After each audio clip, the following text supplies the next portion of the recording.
Hello everyone. Today in this video I want to examine and challenge an assumption about the Bible that pretty much everyone that is either born into the Christian religions like I was or joins just automatically accepts as truth and reality. Now today, and I've said this before, I take the red letters of Jesus in the Gospels and I put them as far greater authority than anything in any of the rest of the Bible. And of course I get some comments from people like Righteous Dude who says every single word that Moses or Paul write are the same authority as anything Jesus spoke. Well, I hear you, Righteous Dude, and I believe that way for most of my life, and that's the assumption I'm talking about. And that assumption has allowed men all through history to go into Deuteronomy and Leviticus and the writings of Paul and pull out scriptures that they use to justify slavery and forced conversions and stonings and inquisitions and genocide and holy wars and witch trials and misogyny and all kind of other bigotry and hatred, all done in the name of Jesus because of this assumption.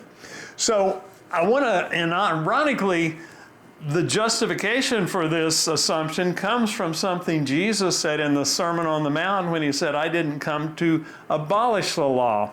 So we're going to look at that and going to kind of dissect it. And I'm going to give you a couple of things that I never thought about or never heard in all my Christian decades that might just take this assumption and turn it inside out and upside down. Okay, so here we are in the Sermon on the Mount, and this is Jesus saying, I do not think that I came to destroy the law or the prophets. I didn't come to destroy, but to fulfill. For surely I say, until heaven and earth pass away, not one dot of the I or a cross of the T will by any means pass from the law until all is fulfilled. Whoever therefore breaks one of the least of these commandments and teaches men to do so, they shall be called least in the kingdom of heaven. But whoever does and teaches them shall be called great in the kingdom of heaven. Now, here's some scriptures. 3 times in the Gospels, Jesus was asked, what is the greatest commandment? And all 3 times he said, love God and love your neighbor as yourself. This fulfills all the law and the prophets. And later in the Sermon on the Mount in Matthew 7:12, Jesus said the golden rule, which is basically the foundation of all religions. And he said, in everything do to others what we would want them to do unto us. For this sums up the law and the prophets, or it is the essence of the law and the prophets. And Paul agrees in Galatians 5:14, says the entire law is fulfilled in keeping this one command, love your neighbor as yourself. And Romans 13:8 through 10, let no debt remain except the continuing debt to love one another. For whoever loves others has fulfilled the law. All the commandments, you shall not commit adultery, murder, steal, covet, whatever commandments there may be are summed up in this one commandment. Love your neighbor as yourself. Love does no harm to a neighbor, therefore love is the fulfillment of the law. So we don't have to be told not to steal, kill, or do something to hurt a person that we love. So if we get to love, and that's the whole message of the Sermon on the Mount. And we're going to look later, and I got a poll for you too to see what you say about this. But here is the law, okay, that I'm not going to break away until it's fulfilled. So, from Moses, the law, anyone who injures their neighbor is to be injured in the same manner. Fracture for fracture, eye for eye, tooth for tooth. The one who has inflicted the injury must suffer the same injury. Show no pity. Burning for burning, wound for wound, stripe for stripe. This is the way the world has been living for the past several thousand years. And like Gandhi said, eye for eye, and soon everybody's blind. That's what we are. But what did Jesus say? Well, he refers to this. He says, you've heard it said, by Moses and Yahweh, eye for eye and tooth for tooth. But I tell you, do not resist an evil person. If someone slaps you on the right cheek, turn the other cheek also. And if anyone wants to sue you and take your shirt, hand over your coat as well. If anyone forces you to go 1 mile, go with them 2.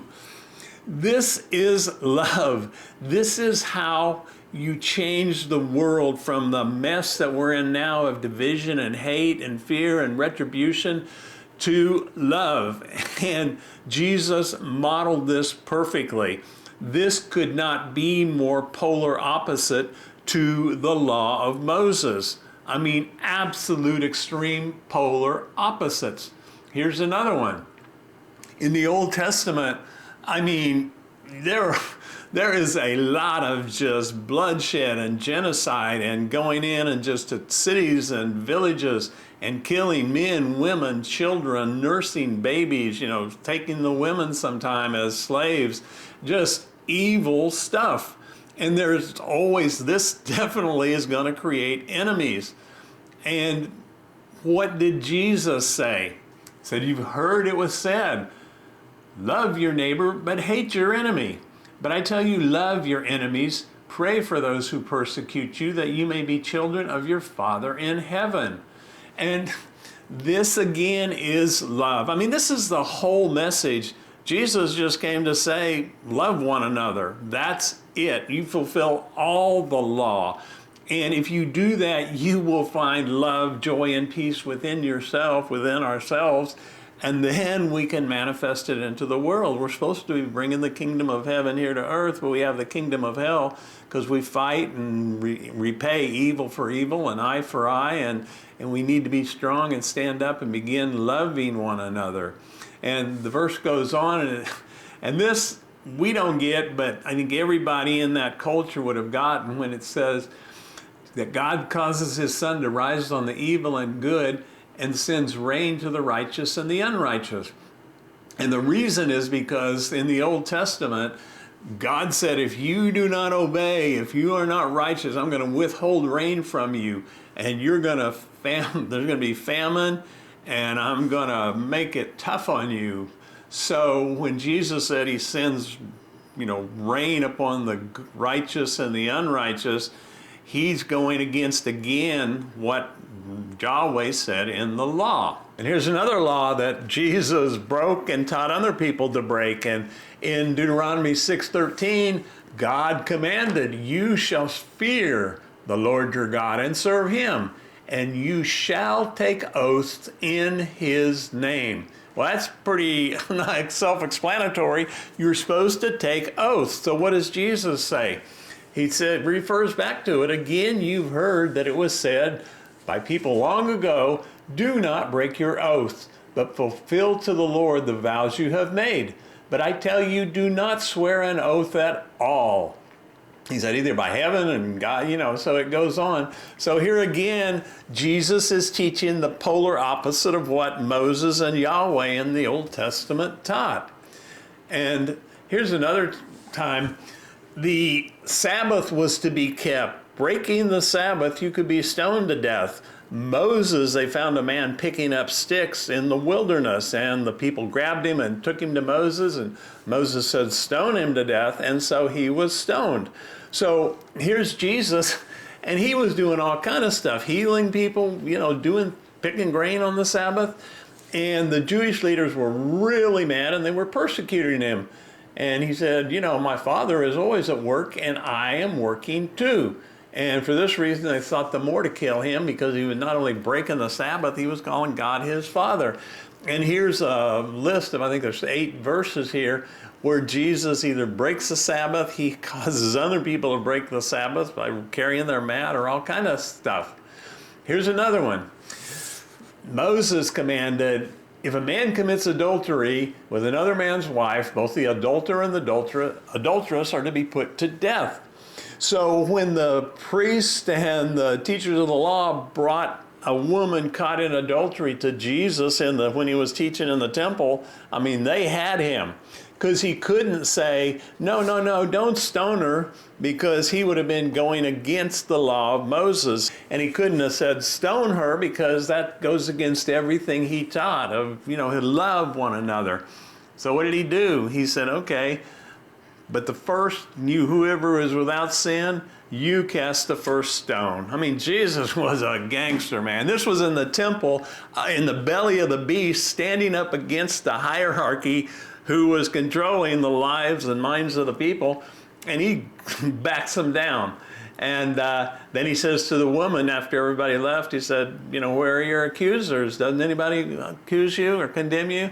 And she said, no, Lord. And he said, well, I don't condemn you either. Go and, sin no more. So one final thing and then a question. Now, Jesus doesn't get any credit for this, but he made a major shift in the consciousness of humanity by teaching us that God is not this angry, jealous God on a throne that we have to fear, but he is like a loving heavenly Father, which is a major shift. And he's always talking about the Father as the parable of the prodigal son, this loving, unconditionally loving Father. And he said, if you've seen me, you've seen the Father, because I only do what I see the Father do.